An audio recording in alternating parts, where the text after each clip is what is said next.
સત્સંગ એક એવી ઉત્તમ શક્તિ છે કે જે માણસ પોતે નથી કરી શકતો એ કાર્ય સત્સંગની શક્તિ કરી શકે. માણસની પોતાની બુદ્ધિ ને પોતાનું મન બગડ્યું હોય ત્યારે એ મન બુદ્ધિને સુધારવાનું કામ એનું પોતાનું છે, પણ તે કરી શકે છે ખરો? બુદ્ધિ બગડી હોય, મન બગડ્યું હોય, સુધારવા પ્રયત્ન કરવો જોઈએ. સુધરી શકશે? સુધરે છે કોઈ દિવસ આજ સુધી? પણ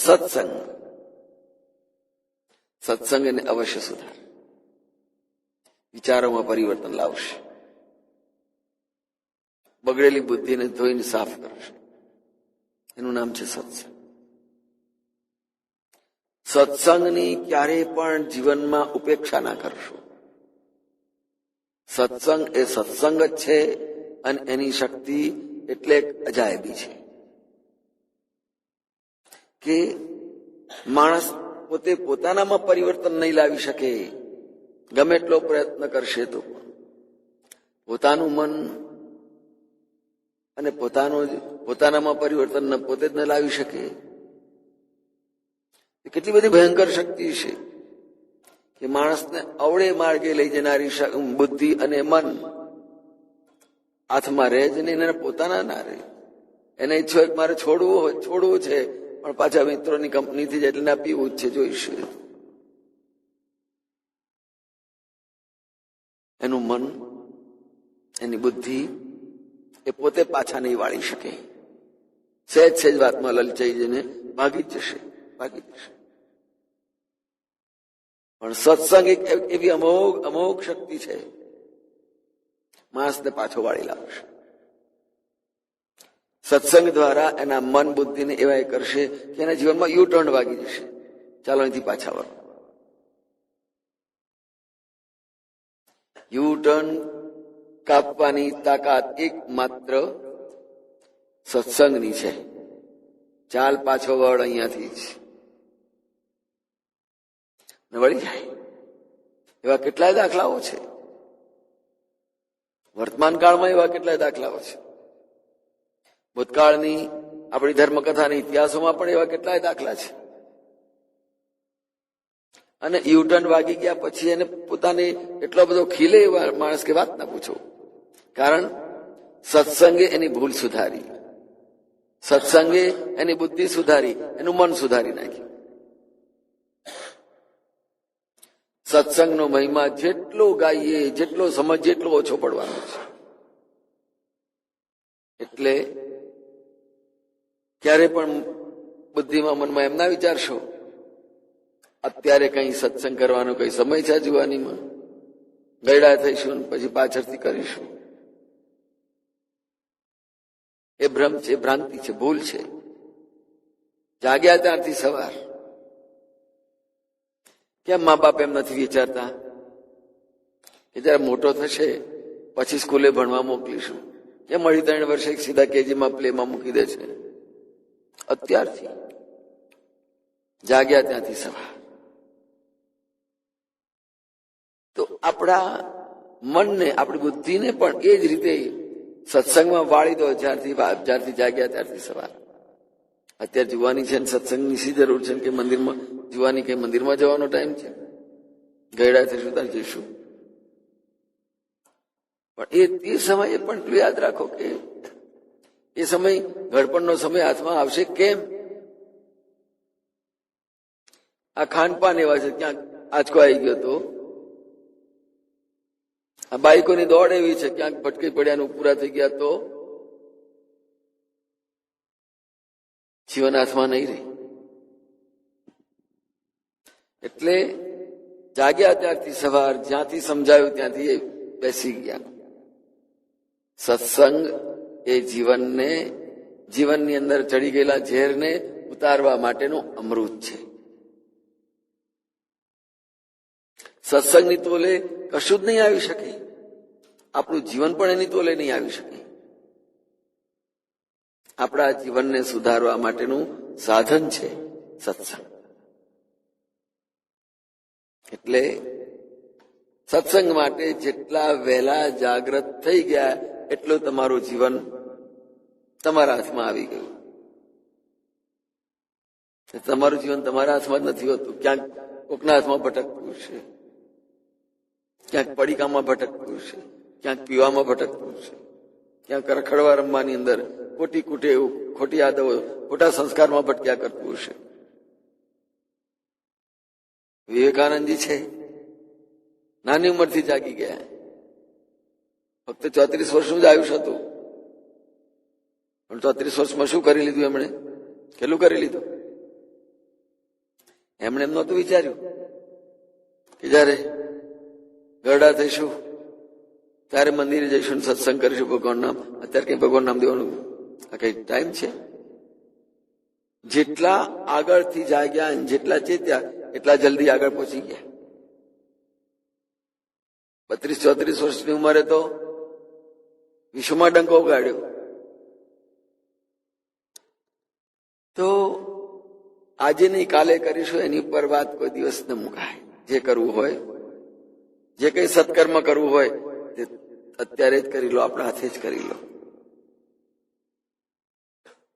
તો સત્સંગ એ આપણા સૌને માટે સ્વસ્થ જીવન જીવવા માટે, સ્વસ્થ જીવન જીવવા માટે, ખૂબ જ શારીરિક રીતે, આરોગ્ય રીતે, વિચારોના આરોગ્ય માટે પણ સત્સંગનું ઔષધ એટલું જ જરૂરનું છે. મન માંદું પડે, બુદ્ધિ માંદી પડે, વિચારોને રોગ આવી જાય, એ રોગને કાઢે કઈ ઔષધ? એકમાત્ર સત્સંગ. જે કઈ રોગ બેસી ગયો હોય મનમાં, બુદ્ધિમાં, એ રોગને સત્સંગ જ કાઢી શકશે. સત્સંગ ચેતવશે, સત્સંગ જાગ્રત કરશે કે જાગો, ખોટું છે. અને માનો કે નાની ઉંમરમાં, કાચી ઉંમરમાં, અણસમજની અંદર જે ભૂલો થઈ ગઈ હશે તે બધી જ જયારે એ ભૂલો ભૂલ તરીકે સમજાશે ને ત્યારે પશ્ચાતાપ થશે. જીવનના અણસમજના કાળની અંદર થયેલી ભૂલો તે વખત ભૂલ નહીં સમજાય. જુવાનીમાં પણ ભૂલો નહીં સમજાય, પણ એ ભૂલો જયારે આગળ બધું અનુભવાઈ જાય, પરિપક્વતા આવી જાય, ત્યારે એકલા બેઠા તો હા પેલી ભૂલ હતી, આજે સમજાયું. પણ નદીમાં પાણી વહી ગયા પછી શું કરવાનું? એટલે સૌથી પહેલા સમજણપૂર્વક સત્સંગ દ્વારા આપણે આપણા સમયને, આપણા વિચારને એને સંભાળી લેવો, આપણા જીવનને પણ સંભાળી લેવું. એલું લક્ષ્મણદાસજી મહારાજ સદગુરુના શરણે જઈ એમણે જે કંઈ મેળવ્યું એનાથી આખું જીવન તેજસ્વી બની ગયું. આજે આટલા વર્ષોએ લક્ષ્મણદાસજી મહારાજને આપણે વંદીએ છીએ, પૂજીએ છીએ, સ્મરણ કરીએ છીએ. કેમ કે એમણે સદગુરુ પાસેથી, અવધૂત પાસેથી શિષ્ય ભાવે બધું જ પ્રાપ્ત કરી લીધું, મેળવી લીધું, સત્સંગ કરી લીધું અને જીવનને સુધારી લીધું.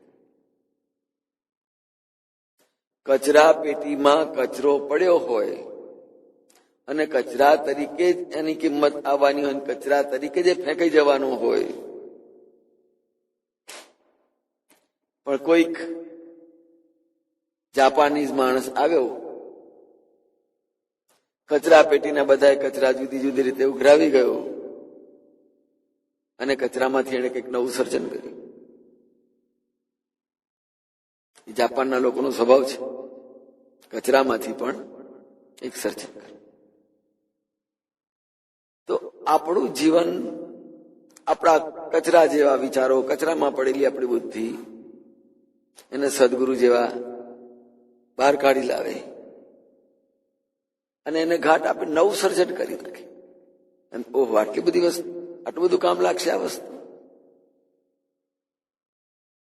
લક્ષ્મણદાસજી મહારાજ ગામડામાં રહેનાર મહારાષ્ટ્ર લઈ આવ્યા એ ગામડાની અંદરથી, અને એમણે સેવા પણ ખૂબ સરસ કરી, અને જે કઈ સત્સંગ બોધ મેળવ્યો એમાંથી પોતાનું આખું જીવન એક ગામડાના કચરામાંથી લઈ આવ્યા જઈને. તો જીવન કચરા જેવું થઈ ગયું હોય તો પણ સત્સંગ એને સારામાં સારી ઉપયોગી એવી કોઈ અનોખી ચીજ પણ બનાવી. પણ એ સદગુરુ, સત્સંગ. સત્સંગ ક્યાંથી મળશે? આપણા પોતાના સદવિચારોમાંથી, સદવાંચનમાંથી, સારી સોબતથી. કોઈ મહાપુરુષો, સંતો, ચિંતક હોય એની પાસે બેસીને એની વાતો સાંભળીને આપણે આપણા જીવનને કંઈક ઉપયોગમાં આવે એવું બનાવી શકીએ. બાકી જુવાની લગભગ કચરામાં જ જતી હોય છે. જુવાની લગભગ કચરા પેટી જેવી જ હોય, ભયંકર કચરો ભરેલો હોય. પણ પછી એને જયારે ખ્યાલ આવતો જાય ત્યાર પછી એ પોતાના જીવનમાંથી કચરો ખાલી કરતો જાય, ખાલી કરતો જાય. ત્યાં સુધીમાં જુવાની એ પૂરી થઈ જાય અને કચરો પણ ખાલી થઈ જાય, થોડોક વ્યવસ્થિત થાય. એ સત્સંગ દ્વારા થાય છે. લક્ષ્મણદાસજી મહારાજને એક સામાન્ય ગામડામાં રહેનારને લઈ આવ્યા, એમને પોતાની આત્માનુભૂતિ કરાવી દીધી. આપ આગે તીનું એકા સદગુરુ મોય આન મિલે. ગુરુ મહારાજ જીવનમાં આવીને મળ્યા તો સમસ્ત ત્રિગુણાત્મક જગત આપ આગે તેનું એકા, સત્વ રજતમ બધું જ, જીવ ઈશ્વરને માયા બધું છે, તમોગુણ, રજોગુણ, સત્વગુણ બધું છે. આપ આગે તેનું એકા. જ્યાં આત્માનુભૂતિ થઈ ગઈ ત્યાં સમસ્ત ત્રિગુણાત્મક જગત બધું જ એક થઈ ગયું. સત્વનો આવિર્ભાવ થઈ ગયો, ત્યાં તમો ગુણ કે રજો ગુણ રહેતો જ નથી, આપોઆપ શાંત થઈ. માત્ર સત્વ ભાવની અંદર પોતે હંમેશા પોતાનામાં જ રમ્યા કરે. બીજાની ઉપાધિ નહીં, કોઈની નિંદા નહીં, કોઈની જોડે રાગ દ્વેષ નહીં, માત્ર પોતાની જ. ઘર છોડીને જતું રહેવાનું કહ્યું નથી. જ્યાં છો ત્યાં રહો, એના બધા જ વ્યવહારને કરો, પણ કરવાનું છે, ફરજ છે, એટલે ઉપલગ રીતે કરવાનું. કમાવ છો, હિસાબ પણ રાખતા હશો. કેટલાક ખર્ચા ઉપલગ હોય અને કેટલાક ખર્ચા ડાયરીમાં નોંધવાના. ઉપલગ ખર્ચા ડાયરીમાં નોંધાય એમ આપણા જીવનની અંદર પણ જે આત્માનુભૂતિ કરવાની છે એનો હિસાબ એ ચોક્કસ અંદર લખાવવો જોઈએ, અંદર રહેવો જોઈએ. અને જે રોજિંદો જે વ્યવહાર છે, ઘરનો, પરિવારનો કે જે કઈ છે, નોકરી ધંધાનો, એ કરવાનો પણ ઉપલગ, જીવનનો ઉપલગ ધંધો. અને આ ચોપડાનો ધંધો. તો એ જેમ આપણે વ્યવહારમાં એમ આપણી પોતાની જિંદગીનો હિસાબ પણ કઈ દુર્ભાગી જઈને સાધુ થયા, ઘરમાં જ રહો. ઘરનો બધો જ વ્યવહાર ઉપલબ્ધ કરવાનો છે, માટે કરવાનો છે.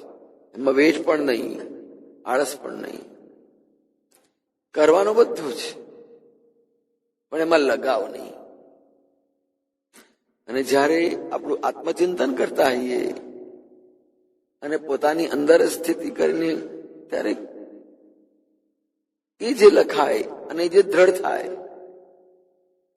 બહારના વ્યવહારની અંદર કદાચ ઘરની અંદર લેવડ દેવડમાં મનમાં ક્લેશ ઉભો થાય, થોડોક મગજમાં બોજ પણ આવે, આવેશ પણ આવે, પણ એ વ્યવહારમાં રાખવાનો. પણ જયારે આપણું આત્મચિંતન કરવા કે ધ્યાન કરવા એક આસન પર બેસી જઈએ ને, ત્યારે પેલું કશું આપણા મનને અડવું જોઈએ નહીં. થઈ ગયો એ વ્યવહાર. પેલો વધારે પૈસા લઈ ગયો, ઓછા આપી ગયો, એ પછી વ્યવહારની વાત જુદી. નહીતર એ રાગ દ્વેષ, ઓછા કેમ લઉં, વધારે કેમ લઈ જાય, અને ત્યાં આસને બેઠાઈએ તે વખતે પેલું નડી જાય, એ વ્યવહાર નહીં. ઉપલગ્યો વ્યવહાર પેલો, જ્યારે રાગ દ્વેષ. પણ એ જયારે આપણા સાધનમાં કે આત્માનુભૂતિ કરવા, આત્માનુસંધાન કરવા બેસીએ ત્યારે તે વખતે એ આપણો ચોપડાનો હિસાબ કહેવાય. અને તે વખતે પેલાને અંદર લેવાનો નહીં. એ તટ ઠોકર મારી જશે, ઉભો રહે, પેલો આમ બોલી ગયો, એને આમ જોઈ લઈશ. એ ટકોરા આપણે જયારે આપણા આત્માનુસંધાનમાં બેસે ત્યાં મારી જાય ને, ત્યાં આપણી કચાશ. એટલે જીવનના ઉપલગ્નના વ્યવહારો આ, અને અંતર્મુક્તાના આપણા પોતાના સ્વસ્વરૂપના વ્યવહારને આ કરવાનો છે. અને ત્યાં આગાડી આપ આગે તેનું એક આ સદગુરુ મોય આન મિલે. એ સ્થિતિ આવી જાય કે વ્યવહાર ઉપલબ્ધ હોય, પણ આપણે દુઃખી નહીં થવાનું, ક્લેશ નહીં કરવાનું. જયારે આત્માનું સંધાન કરવા બેઠા આવીએ તે વખતે આપણે આપણા પોતામાં એવા બેઠા જાણે કશું જ છે જ નહીં, કશું બન્યું જ નથી. હા, પછી એમાંથી બહાર આવીને પાછા વ્યવહારમાં જોડાવ ત્યારે તમે તમારી વ્યવહારની વાત કરો ને. ઘરમાં પણ યાદ રાખજો, બહાર ગમે એટલા કંટાળ્યા, થાક્યા, ઉશ્કેર્યા હોય, તે બહારની વાત ઘરમાં પ્રવેશતા પહેલા બારણાની બહાર મૂકીને પછી ઘરમાં બેસવાનું. નહીતર બહાર અકળીને આવ્યા હોય અને ઘેર આવીને કઈક ગરમ થઈ જઈએ, છોકરામાં ધોલ ધપાટ કરી નાખીએ. એ બહારની વસ્તુ અંદર બેઠી તો ઘરમાં કકડાટ આવ્યો. એમ આપણા રોજિંદા વ્યવહારની અંદર પણ જયારે આપણે અંદર બેસી આપણા પોતાના નિજ આત્મગૃહમાં, ત્યારે બહારના વ્યવહારને બહાર મૂકીને પછી જ સાધન ભજનના આસને અંદર બેસવાનું. કોઈ પણ વ્યવસાયના ઉકળાટ ઘરમાં લાવવાના નહીં. એમ વ્યવહારના કોઈ પણ જે ઉકળાટ હોય, બળાપો હોય, એ જયારે સાધન ભજનમાં બેસીએ ત્યારે અંદર ના આવવું જોઈએ. આપ આગે તેનું એક. બસ આપણે આપણા પોતાની અંદર બેસી જાઓ, વધારે નહીં તો સાધન ભજન પૂરતું કે તે વખતે કશું ના આવવું.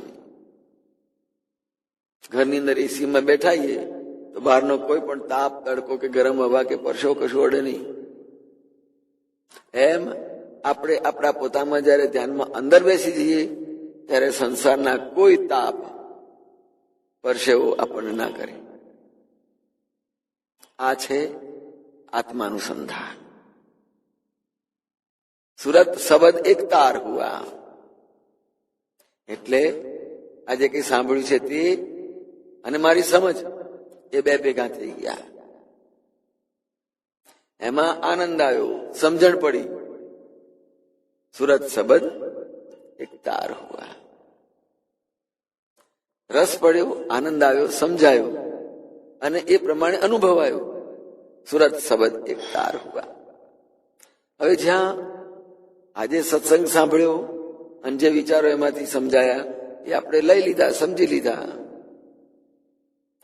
પછી તમે એ વિચારો જુદા રહે ખરા? જે વાત સાંભળી એનું તમે ચિંતન કરી દીધું, તમને સમજાયું, તમને અનુભવાયું, તમને લેવાની કે આને ઘણી સારી વસ્તુ છે. અબ શબ્દ રહા કે સુરતી કોઈ જે સાંભળ્યું તમને ગળે ઉતરી ગયું ને અનુભવ ગમ્યું, તમે સ્વીકારી લીધું. તો એ વિચારોથી તમે જુદા રહ્યા ખરા? હવે સબદ રહા કે બતાવો જોઈએ, તમે એ વિચારો જુદા રહ્યા ખરા કે ના? સદગુરુ મોએ આન મિલે, ગુરુ મહારાજ મળ્યા. આ બધું એમણે ખૂબ છણાવટ પૂર્વક સમજાવ્યું કે જો આ છે. સુરત શબ્દનો એક તાર એટલે શું? તો આમ સુરત અને શબ્દને માટેને આપણે જેટલા સભાન થઈશું, જેટલા જાગૃત થઈશું, એટલા જ વહેલા નિરાંત અનુભવીશું જીવનમાં. અને જીવનમાં નિરાંત અનુભવીએ છે ને તો સત્સંગની સમીપમાં જઈને બેસવું જ પડશે. સત્સંગને ઉપનિષદ કહ્યું છે. ઉપ એટલે સમીપે, નિષદ એટલે બેસવું. સત્સંગની નજીકમાં બેસવું એનું નામ ઉપનિષદ. અત્યારે આખું આ ઉપનિષદ જ છે. સારા વિચારોની સમીપમાં બેઠા જ છીએ, સારી વાતો થાય છે, સારું ચિંતન થાય છે, સારું શ્રવણ થાય છે, એનું નામ છે ઉપનિષદ. ઉપસમીપે નિષદ એટલે બેસવું. અત્યારે આપણે ઉપનિષદ તરીકે બેઠા જ છીએ. આ જીવતું જાગતું ઉપનિષદ છે આપણું, કે આપણે કંઈક જીવનનો બોધ, કંઈક જીવનની સાચી સમજ કેળવવા માટે, મેળવવા માટે બેઠા છે. આમાંથી કંઈક સમજણ લઈને અહીંથી ઉઠીશું. કદાચ રાત્રે સુતા સુતા પથારીમાં સુતા સુતા જે 2-5 મિનિટમાં એનો વિચાર કરીશું ને તો પણ કંઈક એમાંથી મળશે. સુરત સબદ રહા કે સુરતી, તમે એનાથી અલગ નથી થઈ શકતા. કારણ કે એ સત્સંગને સાંભળ્યો, એ વિચારોને કેળવ્યા, જીવનમાં અનુભવ્યું અને જીવનની સાથે ઓતપ્રોત થયું. અને એમાંથી મને મારા જીવનની અંદર એક નવું રિઝલ્ટ આવ્યું, નવું પરિણામ મળ્યું. હવે સબદ રહા કે સુરતી, છેક પરિણામ સુધી પહોંચી ગયા તમે તો એ તમે અને સત્સંગ જુદો રહ્યો ખરો, પણ એ સમજાવે કોણ? તો લક્ષ્મણદાસજી મહારાજ કહે છે સદગુરુ મોએ આન મિલે.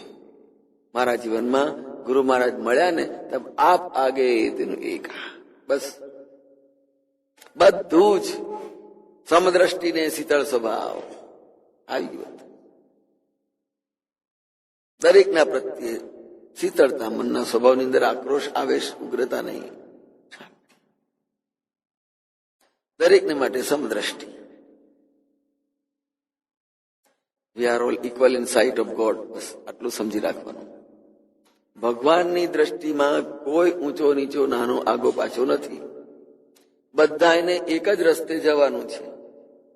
ચાહે રાજા હશે કે રંગ ભિખારી હશે, પંડિત હશે કે ગાંડો મૂર્ખો હશે, સ્ત્રી હશે કે પુરુષ હશે, બધાને એક જ રસ્તે જવાનું છે. એ દૂર નથી. માણસની જીવનયાત્રા કેટલી લાંબી હોય છે, કેટલી બધી લાંબી હોય છે. એના રસ્તાનું માપ કાઢ્યું છે? ખબર છે એના રસ્તાનું માપ કેટલું હોય?